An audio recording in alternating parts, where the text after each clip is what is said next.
All right, so for this, I'm on page 8 in your Unit 4 packet. So we're still solving radical, equations.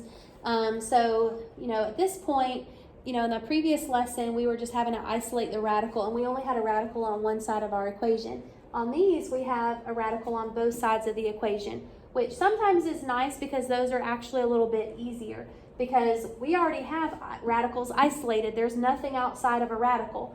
So if you look at example 7, we're going to go ahead and just start by squaring both sides, because the way we get rid of a radical is to do what? Square it. So I'm going to square the left and I'm going to square the right.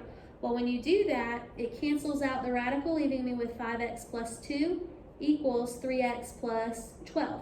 No more radicals, right? So if you look on the right side of your page, it says the first step is to square both sides. Now it says to eliminate parentheses. Well, we don't have any parentheses in this problem, so we're okay there. So we need to go ahead and isolate our variables. So get our variables on one side of your equation. So I always start with x's, and I always start with a smaller one because I like to keep things positive if I can. So I'm going to subtract 3x from both sides. Make sure that you're lining up the x's. So that leaves me with 2x plus 2 equals 12. Subtract 2. So 2x is equal to 10. Divide by 2. And x is equal to 5. But just like before, we can't just say we're done. We have to check it. But this time you'll notice the equation doesn't say something is equal to like 5 or something is equal to 10 or something like that. So we have two sides of the equation. We're going to have to substitute 5 into both sides and then just see what happens. And what we need to happen is that both sides will give me the exact same answer. All right, so if I substitute this, let me shrink this down a little bit. You can see my calculator. All right.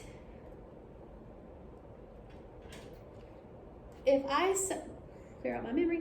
All right, so if I substitute 5 into this left side, I would have the square root of 5 times 5 plus 2. And I get 3 square roots of 3. I need to also substitute it into the right side, which is square root of 3 times 5 plus 12 equals. Notice I got 3 square roots of 3 for both answers. That doesn't mean that my answer is 3 square roots of 3. That just means that when I had 5, I was able to verify that if I substituted 5 in for x, that would make this side 3 square roots of 3 and this side 3 square roots of 3, which they're equivalent, right? So that would mean that 5 is a valid answer. So in this problem, 5 is my solution. All right, so let's look at one more. All right, so if we look at, let's see, number 9. All right, so this one, we don't really want to divide by 2 or divide by 3 because we're trying to get the radical by itself, but all that's going to do is produce a fraction. All right, so instead, we are going to go ahead and square both sides, but you got to be real careful. All right, so when I square this, I'm not just squaring the radical away, I'm squaring the 2 as well. So when you square 2, you get 4, and when you square the radical, it drops the radical. On the right side, I'm squaring the 3, which gives me 9. I'm squaring the radical, which gives me x plus 8. So this is where the step 2 on the right side comes in, where it says eliminate parentheses. So I'm going to have to distribute on both sides. So on the left side, I'm distributing the 4. On the right side, I'm distributing the 9. So when I distribute the 4, I get 20x minus 16. On the right side, I get 9x plus 72. Now I need to move things around to get x by itself. So I'm going to start with my x's by subtracting 9x from both sides. So 11x minus 16 equals 72. Add 16 to both sides. So 11x is equal to 88. Divide by 11, and x is equal to 8. But I still need to verify that solution. All right, so again, I'm going to put that in my calculator. So on the left side, I have 2 radical, 5 times 8, because I'm substituting in the 8 that I got, minus 4. and I get 12. If I substitute it into the right side, 3 radical x is 8 plus 8, I get 12. And since I got the same answer for both sides, that proves that 8 is a valid solution. So 8 is a solution to my problem. All right, so let's take a look at, let's look at number 10. All right, so if we look at number 10, this time it's a cube root, right? So I'm gonna cube both sides. Now when I cube both sides, the left side I'm cubing 2. Well, 2 cubed is 8. When I'm cubing the cube root, that cancels it out, leaving me with 5x minus 3. On the right side, I'm just cubing the cube root, which leaves me with 35x plus 6.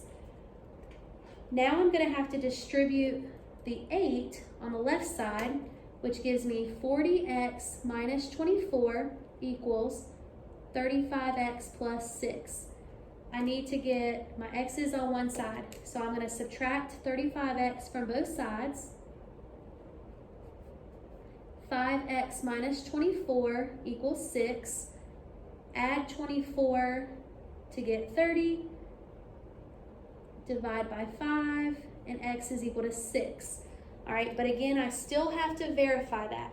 All right, and this is a little bit tricky to type in the calculator, so you'll have to kind of follow along with me. All right, so what I'm going to do is on the left side, I have 2 times the cube root. So I have 2 times 3 second caret of 5 times 6 minus 3. So on the left side, I substituted the 6 in, and I just happened to get 6. That doesn't usually work out like that, but it did. All right, on the right side, I have the cube root, so 3 second caret of 35 times 6 plus 6. And again, I got 6. So because the left and the right are equivalent, when I substitute in a 6, I have proven that 6 is a solution to my problem. Again, you do have to check for extraneous solutions, so that's why we're doing that, because it does not always work. All right, so let's do 1 at the bottom, all right, and then you'll finish the other problems on page 8. You'll try them yourself. All right, so if we look at the bottom, number 12, this time I have my radical isolated, so that means I'm ready to solve it. So I need to square both sides. Now on the left side, there wasn't a radical to get rid of. So that means I have to legit square that. So when you square that, remember it's x minus 1 times x minus 1. On the right side, when you square the radical drops. So on the left side, we do have to multiply that. So when we distribute, right, with our rainbows, we get x squared minus 1x minus 1x. Negative times a negative is a positive 1.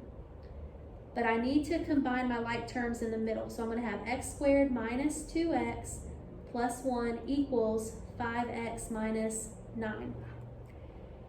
Again, this time I really can't get my variables on one side because I have a mix of x squareds and x's. So instead, I really need to get everything just on one side of the equation because we're going to have to solve it by either factoring or using the quadratic formula. So I'm going to subtract 5x from both sides because I'm trying to move everything to the left. Notice I lined up my x's. I'm going to add 9 to both sides, but notice I'm lining up numbers with numbers. When I do that, I get x squared minus 7x plus 10 equals, well, all this zeroes out. And then you have a couple of options. You could either solve this by factoring or you could solve it by the quadratic formula. I like to factor, so I'm going to do it that way, but again, you could use the quadratic formula.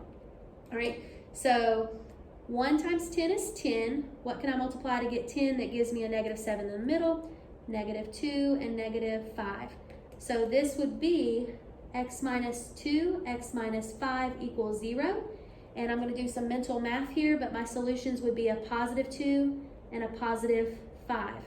Again, I'm not circling either of those because I still have to verify them. But this time, instead of just verifying one, I've got to verify them both because they both might work, one might work, or neither of them might work. All right, so I'm going to shrink this down a little so you can see it. All right, so on the left side, I'm gonna try the 2 first. On the left side, it would just be 2 minus 1, right? Well, that's just 1. I only put it there just so that we could see it on the screen. All right, well, on the right side, if I substitute a 2, I'm gonna have the square root of 5 times 2 minus 9. I got 1. Well, since I got 1 for both sides, what have I just done? I've proved that 2 is one of my solutions. So I'm gonna go ahead and circle it. But now I've gotta do it again and test out the 5. So on the left side, I'd have 5 minus 1, which is 4. On the right side, I'd have the square root of 5 times 5 minus 9. And I got 4. Well, since they both worked, that is a valid solution. So this particular problem has 2 answers that would work, okay? And then sometimes, again, it does not work. But that gives you some examples. So try the other problems on the page, and then we'll touch back on Google Classroom.